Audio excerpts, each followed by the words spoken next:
Yes, we are. Thank you. Good morning. Convening the Staff Hearing Officer meeting of March 19th, 2025. We'll begin with preliminary matters. Ms. Gu, do we have any requests for continuances, withdrawals, or ex-agenda items? No, we do not at this time. Thank you. Thank you. Moving on to announcements and appeals. Ms. Gu, do you have any announcements? I do not myself, but there is a project. Thank you. There is. Yes, there is an announcement for a coastal development permit for a junior accessory dwelling unit at 222 Los Andes. And I will read through the description of this project. Pursuant to Santa Barbara Municipal Code, Section 2844110, when a proposed development involves the addition of an accessory dwelling unit to an existing single-family residence, the application shall be reviewed by the staff hearing officer without a public hearing in accordance to the government code. Staff hearing officer shall not issue a decision on the application until at least 10 calendar days after the notice has been provided to the public. Staff hearing officer may receive and consider written comments from the public, but without a public hearing. The announced decision will be the final action of the city. So this project is proposed development in the non-appealable jurisdiction of the city's coastal zone. This application was filed March 19th, 2025. The lot is currently developed with an 806 square foot single family residence and a 242 square foot attached garage. The project consists of demolition of the existing residence and garage and construction of a 1,872 square foot two-story residence and 410 square foot attached garage and 336 square foot attached ground floor junior accessory dwelling unit. The proposed total square footage is 100% of the maximum allowed FAR. Again, the discretionary application under jurisdiction of the staff hearing officer is a coastal development permit. Although the junior accessory dwelling unit requires a coastal development permit, the two-story residence and garage qualify for a coastal exclusion based on the project site's location. Therefore, the scope of discretionary review today is limited to the junior accessory dwelling unit. The project is exempt from further environmental review under Section 15303 of the CEQA guidelines, which allows for construction of a second dwelling unit in a residential zone. The announced decision is the final action of the city on the coastal development permit and is not appealable pursuant to Santa Barbara Municipal Code Section 2844110C. So I did receive a written comment from the neighbor behind this property at 255 Santa Catalina Avenue. There are concerns regarding the size of the structure, the proximity of the structure to the property line, and the new structure limiting solar access to the backyard. This project also requires a single-family design board review. These concerns and issues are well within their purview. What the staff hearing officer is considering today is only the junior accessory dwelling unit, so it's essentially interior to the new building, and the location of the building and the size of the building are not considerations today.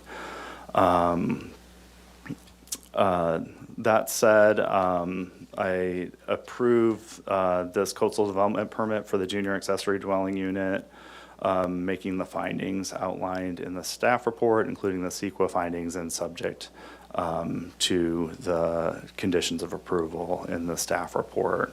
And this, again, this decision is not appealable. So that concludes this item. We'll move on to general public comment. I do have a speaker slip from the public commenter on 222 Los Andes. Trudy Adair, could you pronounce your last name? Verbase. Adair Verbeas. If you could come up, you can have 2 minutes for general public comment.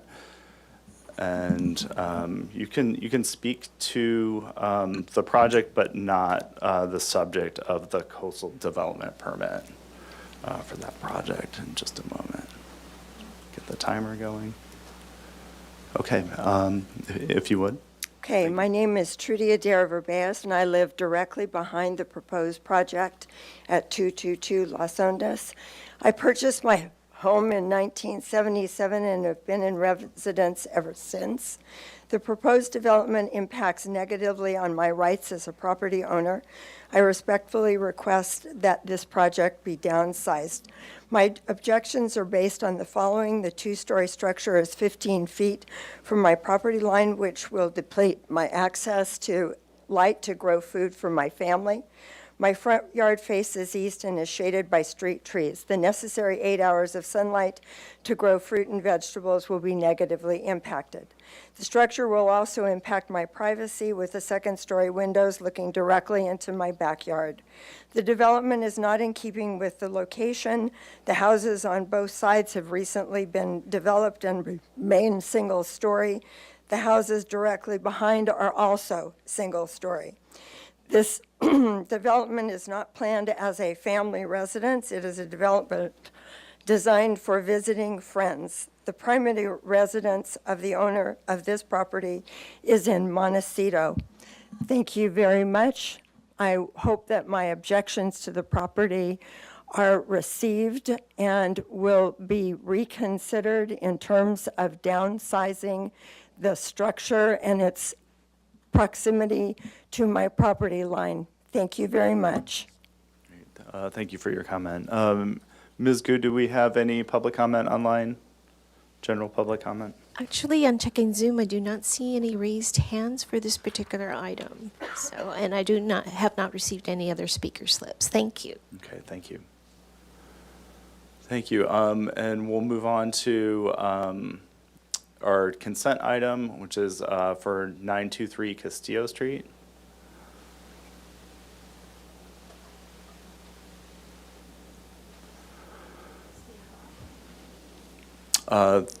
This is a request for a 1-year time extension for the tentative subdivision map approved by the Planning Commission on February 13th, 2020.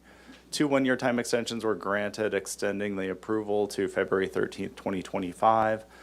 Today, the applicant is requesting a 3rd time extension until February 13th, 2026 per California Government Code Section 66452.6.